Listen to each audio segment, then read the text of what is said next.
नमस्कार दोस्तों, मैं हूं ईशा और आज मैं बात करने जा रही हूं लेखक शिवपूजन सहाय द्वारा लिखी गई कहानी जिसका नाम है माता का आंचल।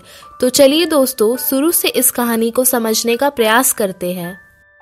शिवपूजन सहाय के बचपन का नाम तारकेश्वर नाथ था, लेकिन घर में उन्हें भोलानाथ कहकर पुकारा जाता था। भोलानाथ अपने पिता को बाबूजी कहते थे और माता को मैया कहते थे। बचपन में भोलानाथ अपना ज्यादातर समय अपने पिता के साथ बिताता था। वो अपने पिता के साथ ही सोते थे और उनके साथ ही जल्दी सुबह उठकर स्नान करते थे और भगवान की पूजा करते थे।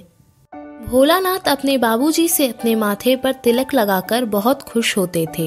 जब भोलानाथ के पिताजी रामायण का पाठ करते थे, तब भोलानाथ उनके बगल में बैठकर अपने चेहरे का प्रतिबिंब आईने में देखकर बहुत खुश होते थे। लेकिन जैसे ही उनके बाबूजी की नज़र उन पर पड़ती थी, तब वो थोड़ा शर्माकर और थोड़ा मुस्कुराकर आईना नीचे रख देते थे। उनकी इसी बात पर उनके पिता भी मुस्कुराने लगते थे। भोलानाथ अपने दोस्तों के साथ खूब मौज मस्ती और तमाशे करते थे। इन तमाशों में कई तरह के नाटक शामिल होते थे। कभी चबूतरे का एक कोना उनका नाटक का घर बन जाता, तो कभी बाबूजी के नहाने वाली चौकी ही रंगमंच बन जाती थी।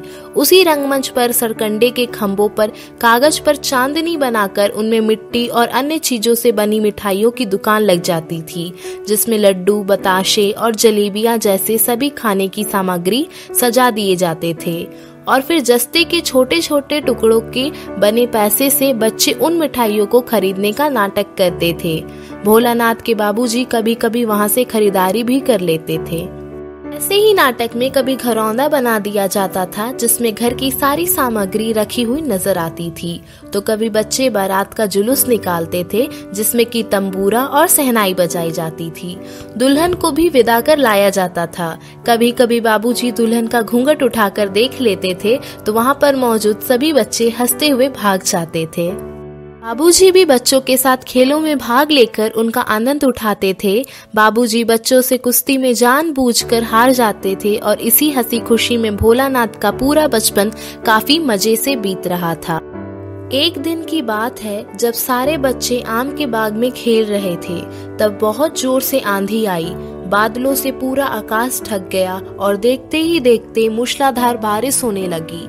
जब काफी देर बाद बारिश रुकी, तो बाग के आसपास बिच्छू निकल आए, जिन्हें देखकर सारे बच्चे डर के मारे भागने लगे। इत्तेफाक से रास्ते में उन्हें मुशन तिवारी मिल गए। भोलानाथ का एक दोस्त बैजू ने उन्हें चिढ़ा दिया। फिर बैजू को देखा देखी करते हुए सारे बच्चे मुशन तिवारी को चिढ़ाने लगे। मुशन तिवारी ने सभी बच्चों को वहां से खदेड़ा और सीधे पाठशाला चले गए और पाठशाला में उन सभी बच्चों की शिकायत गुरुजी से कर दी। गुरुजी ने तुरंत सभी बच्चों को पकड़कर स्कूल में लाने का आदेश दिया। सभी को पकड़कर स्कूल पहुंचाया गया। सभी बच्चों के साथ भोलानाथ को भी जमकर मार पड़ी।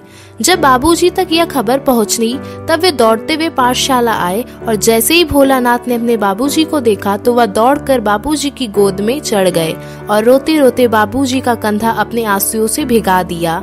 इसके बाद बाबूजी ने गुरुजी से विनती करके भोलानाथ को लेकर घर आ गए। भोलानाथ काफी देर तक बाबूजी की गोद में ही रोते रहे, लेकिन जैसे ही भोलानाथ ने रास्ते में अपने मित्र मंडली को देखा, तो वह रोना भूलकर अपने मित्र मंडली में शामिल हो गए। भोलानाथ के दोस्त उस समय चिड़ियों को पकड़ने की कोशिश कर रहे थे। तभी भोलानाथ भी चिड़ियों को पकड़ने लगे। कोई भी चिड़िया उनके हाथ तो नहीं आई, लेकिन उन्होंने एक चूहे के बिल में पानी डालना शुरू कर दिया। उस बिल से चूहा तो नहीं निकला, लेकिन सांप जरूर निकल आया। सांप को देखकर सभी बच्चे डर के मारे भागने लगे। उनके साथ भोलानाथ भी डर के मारे भागने लगे और जैसे तैसे घर पहुँचे। बाबूजी उस समय घर में बैठकर हुक्का पी रहे थे, लेकिन भोलानाथ, जो कि अपना ज्यादातर समय अपने बाबूजी के साथ बिताते थे, उस समय वो अपने बाबूजी के पास ना जाकर सीधे अपनी माँ की गोद में जाकर छुप गए। भोलानाथ डर से कांप रहा था। डर से कांपते हुए भोलानाथ को देखकर माँ घबरा गई। माँ ने भोलानाथ के जख्मों को साफ कर उसमें हल्दी का लेप लगाया। घबराए हुए भोलानाथ को उस समय अपने पिता के मजबूत हाथों के बजाय अपनी माँ का आंचल ज्यादा सुरक्षित लगने लगा। तो दोस्तों, इस वीडियो को लाइक कर आप हमारा आत्मविश्वास बढ़ा सकते हैं और हमारे चैनल हिंदी फेवरेट टेल्स को सब्सक्राइब जरूर करें और बेल आइकन प्रेस करना ना भूलें।